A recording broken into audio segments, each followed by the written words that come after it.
today, Larry Hamilton and Mike Gutman. Larry is a retired teacher from the Piqua City Schools in African American history. He graduated cum laude with a BS in Education History and Political Science from Central State University.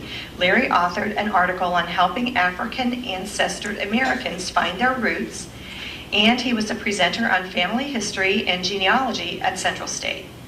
Larry's a founding member of the African American Genealogy Group of the Miami Valley, the Garrard County Historical Society, and the Greater Loveland Historical Society Museum, as well as the founder of the nonprofit organization Promoting Recognition of Diversity, which recruits minority candidates to teach in the Piqua City school system.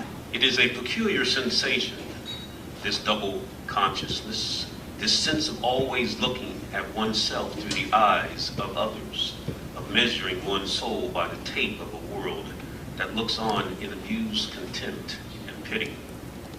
So wrote W.E.B. Du Bois in his opening essay of The Souls of Black Folk at about the time William Moore McCulloch was being born to James and Ida McCulloch of Holmes County, Ohio. Souls of Black Folks was a groundbreaking challenge to white supremacy at the turn of the century, and it would later be viewed as highlighting two very different paths to freedom, dignity, and equality. The choice came down to a black struggle for constitutional rights and social equality advocated by Du Bois, or the accommodationist philosophy of personal development advocated by Booker T. Washington. In Souls, Du Bois famously predicted that the problem of the 20th century is the problem of the color line. And here is the way my distant cousin, Henry Allen Laine, characterized it in his poem, My Solution of the Race Problem. Here of late about the Negro, there's a great deal being said by our so-called Negro leaders, many of whom need to be led. Here's the plan I would adopt, and success would surely follow. So much talking I would stop, educate, and save the dollar. Trust no longer party ties. Think no more of immigration. Trust yourself if you would rise. God and wealth and education. Train your head, your heart and hand. Hoped for times will surely follow. These three things complete the man: love, refinement, and the dollar. Idleness shun with rum and strife. Live for things that bring men glory. Show the world a man's a man, proving true the old story.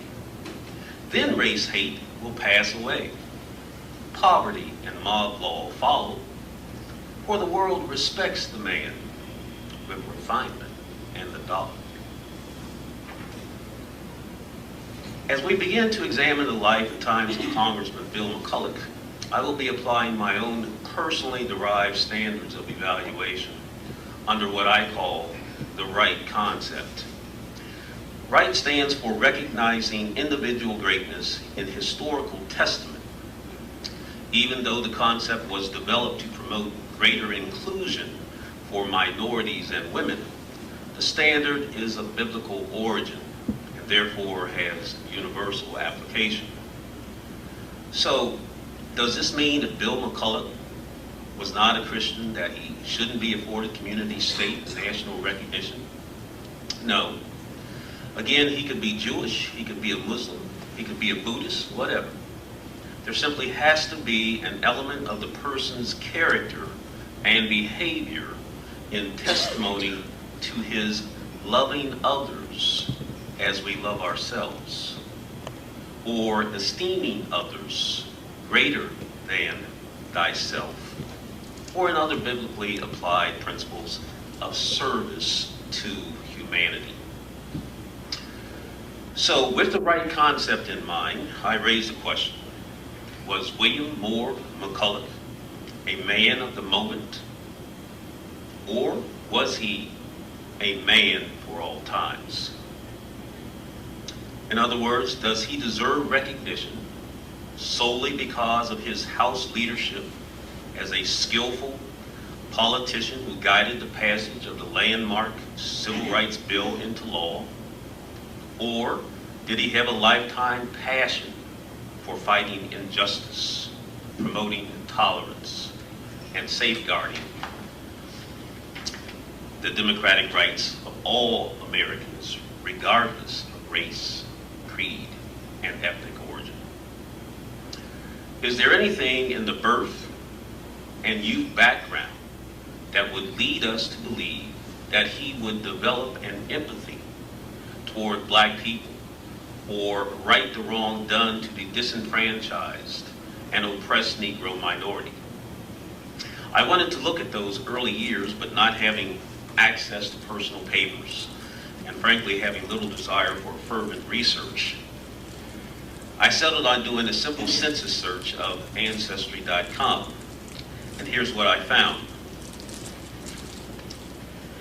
In the 1910 United States federal census, you can see that William McCulloch was age 8, and that his parents were named James B. McCulloch and Ida F. McCulloch, and you can see all of the sisters that were listed there, and of course we made reference to the fact that he was the only boy. But interestingly enough, in the Holmes County 1910 census, I did a search for people of color, and they would have come under the heading of colored, Negro, mulattoes, and found only one family in the entire county where William Moore McCulloch grew up, and that was the family of the Conrads. Pokey Conrad, however, was a white man himself who had married a mulatto woman. And you can see that even the enumerator had some difficulty determining or distinguishing how they were to be enumerated, because in one sense he listed an M for mulatto and a W for white in terms of referencing all of the children of Ida and Pokey Conrad. So there's not much evidence that he would have personally known any blacks at all during his childhood and school years. So in school, could he have read about the Plessy versus Ferguson decision? Could he have been taught about the more than 1,000 lynchings that would have occurred between his birth and his graduation from the public schools in Wayne County? Would he have read the local newspapers and found that there was a huge national debate in the black community about the lives and philosophies of W.E.B. Du Bois and Booker T. Washington?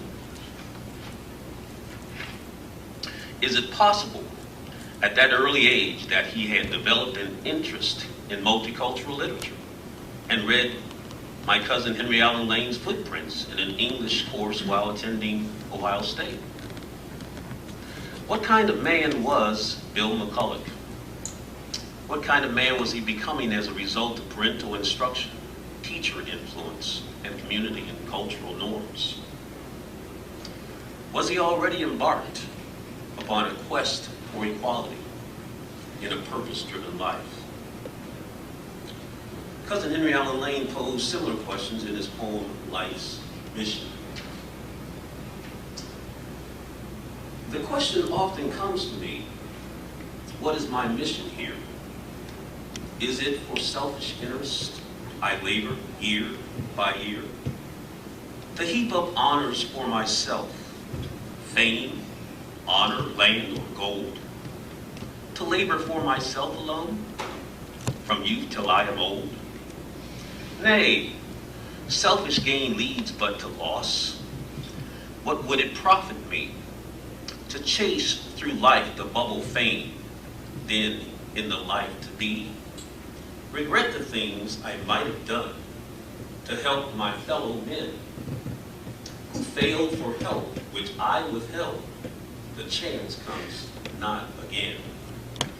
Yes, rather I my life were spent like humble Mary's son, and I about go doing good until my days are done. Then in life's golden twilight eve, I'll sit in peace content, rejoicing at the happy close of life for others spent. Was McCulloch already growing from a boy into manhood with a mission for service to others?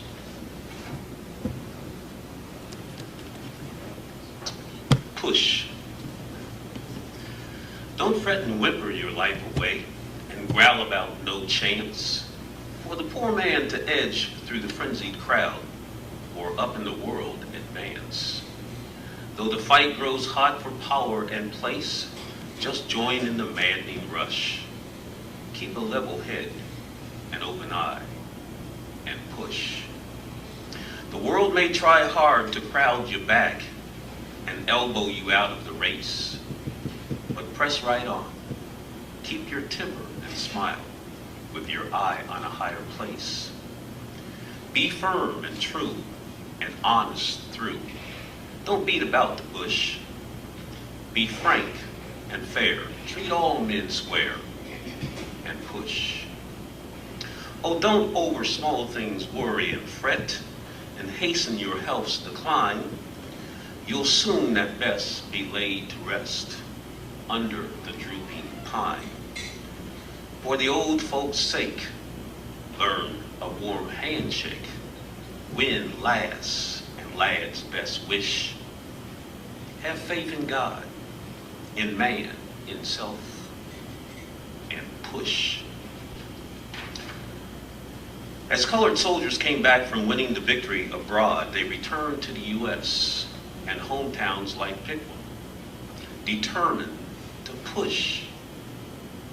They were no longer going to exist as second-class citizens in a Jim Crow, so-called democratic society. Bill McCulloch, returning from his service to Uncle Sam, soon would exchange his military uniform for a civilian suit in going off to represent the district following his election to Congress. Did he serve early on with the attitude of a tribune, representing the masses with particular concerns and interests over the plight of blacks back home? What were his thoughts and actions as regards the push by Elmer Harris to be treated with dignity and respect as he fought to be seated in the Piqua Theater in a seat of his own choosing, and the more formalized protest of Holman Sawyer and others no longer willing to accept a segregated seat for blacks in the back rows of the movie house? McCulloch did throw his support to sit-in protesters and NAACP President Darrell Taylor in desegregating the whites-only lunch counter of the local restaurant at the Fort Piqua Hotel, according to Jim Oda, Piqua City historian. But had he become a Lincoln Republican of yesteryear, or would he be a Reagan-type Republican of years to come, foreseeing political opportunism in courting Southern whites and Dixiecrats under the leadership of Straw Thurman? Was he a domestic Chamberlain, determined to appease white Southerners who pledged open resistance to the Constitution and defiance of federal courts in waving their Confederate flags of hatred? Would he have sat with Rosa Parks? Did he march with Dr. King? Did he cry out for justice in the brutal murder of Emmett Till, or comfort Mamie Till at the loss of her son? Would he have risked his life in protecting Elizabeth Egbert and the Little Rock Nine, or face down those standing in the schoolhouse door, barring the pathway to the equality of educational opportunity? We've been told over and over that Bill McCulloch was a man of virtue, character, and integrity. But all of the questions that I have raised are designed to test that premise. Most conservatives by nature, are traditionalists, often advocates of maintaining the status quo. But the right concept requires a consistency of support on behalf of the least among us and a proactive rather than a reactive response to promoting justice and the insistence upon the equality of humankind.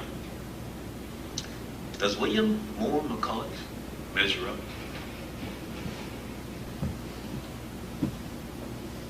Some little good. Bill McCulloch did a great deal of good.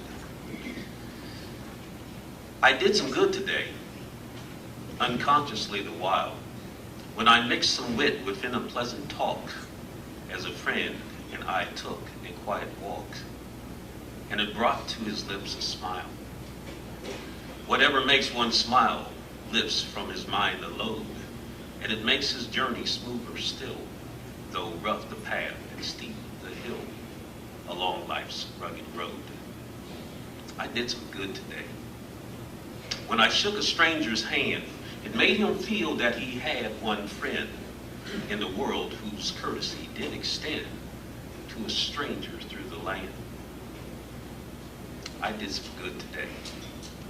To a beggar at my door who only asked for a crust of bread, for he had neither home nor friends, he said, and he thanked me o'er and o'er. So may I always be from selfish motives free, determined to do whate'er I can to lighten the load of my fellow man through kind fraternity. Bill McCulloch was a lawyer like my friend and fellow presenter, Mike Gutman. So if we use solely a legal context for conferring greatness upon Bill McCulloch, a jury of his peers might not find enough evidence to convict him beyond the shadow of doubt as being truly worthy of greatness or community ownership recognition. But using a different legal context, such as that in a civil proceeding, coupled with the standards of the right concept, there is an overwhelming preponderance of evidence for his inclusion into the ranks of greatness, even if his acceptance is based upon his actions for the moment. One objectively would have to declare that it was a moment of momentous service to our nation and humanity as a whole. And because of this courageous service, in my mind, he has met the right standard. And even though he has won inclusion into the Piqua Civic Hall of Fame, I personally would advocate further recognition through the construction of the William McCulloch Civil Rights Wall of Fame.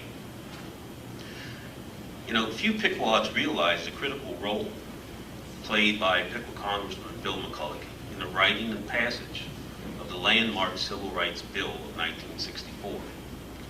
We can honor Mr. McCulloch and allow the world to select the top 100 great humanitarians and freedom fighters for civil rights from all around the world.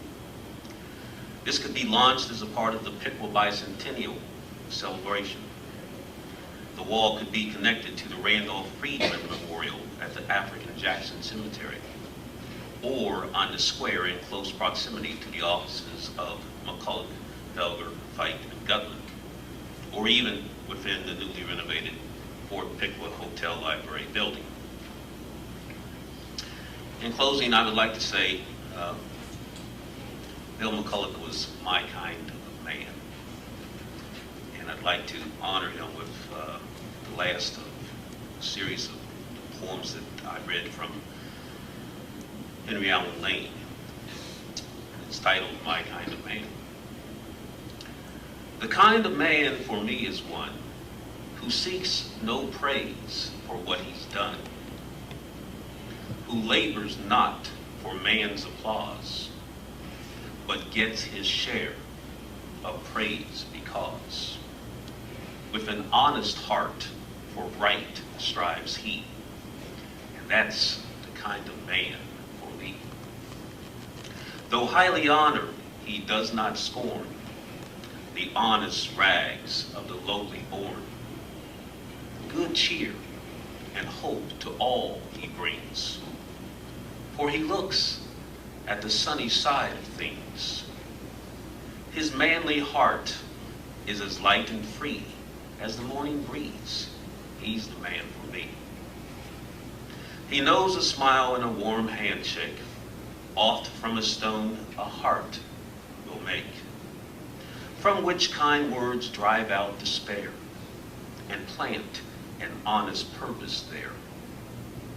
He looks for the good in men, and he is the kind of man I delight to see. Thank you.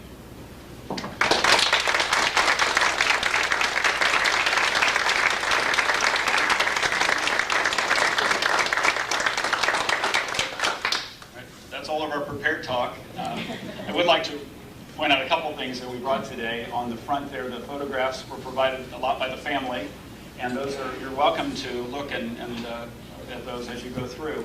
There are a couple of scrapbooks and photo albums of articles in Bill McCulloch's life. The poster board that's over there was done by a young Piqua High School student named Will Benson, and Ryan Benson, Wilson's father and a policeman.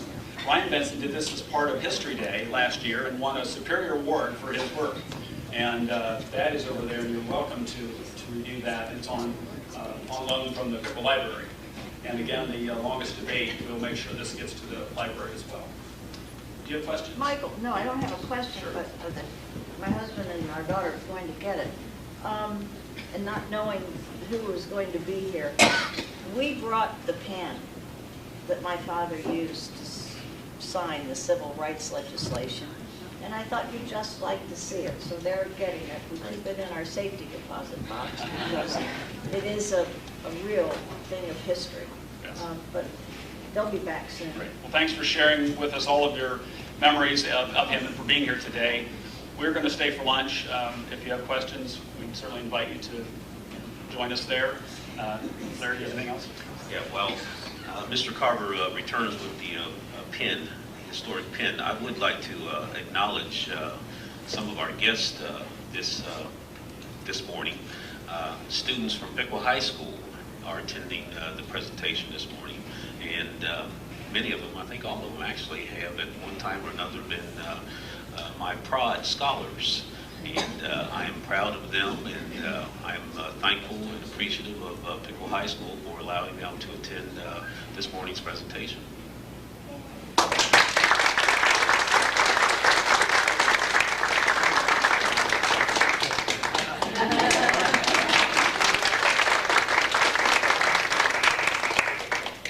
Announcements we should make.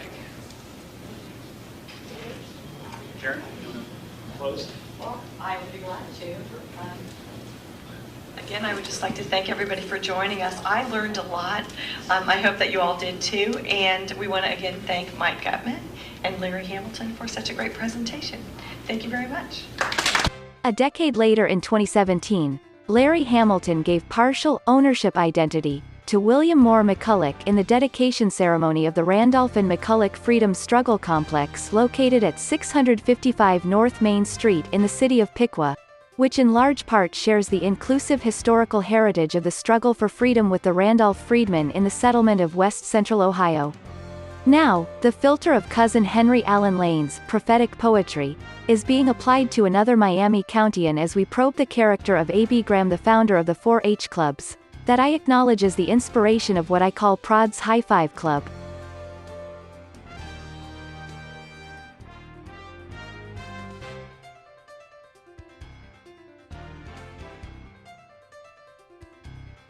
Henry Allen Laine, Footprints, often referred to as Kentucky's Dunbar, BTW.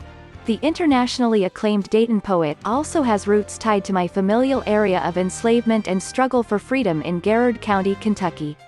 But, Laine is also a contemporary of both McCulloch and Graham, and like the founder of the 4-H Club, His lifetime was spent in education and inspiring the application of scientific practices to farming and agriculture as an extension agent.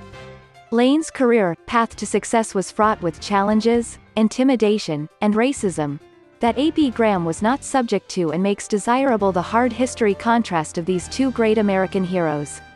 Interestingly enough, both have a Springfield, Clark County, Ohio connection. A.B. Graham is heralded for having taught integrated classes in Springfield.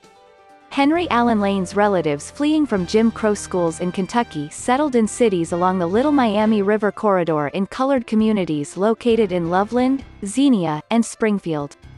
In Clark County, they likely attended classes taught by A.B. Graham, and some of those relatives attended the HBCUs at Wilberforce and Central State University.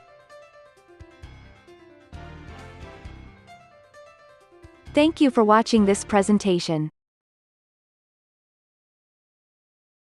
If you would like to learn more about Henry Allen Laine in Madison County, here are a few books to consider. Scan the code at the bottom of the screen with your smartphone camera and follow the link to read more.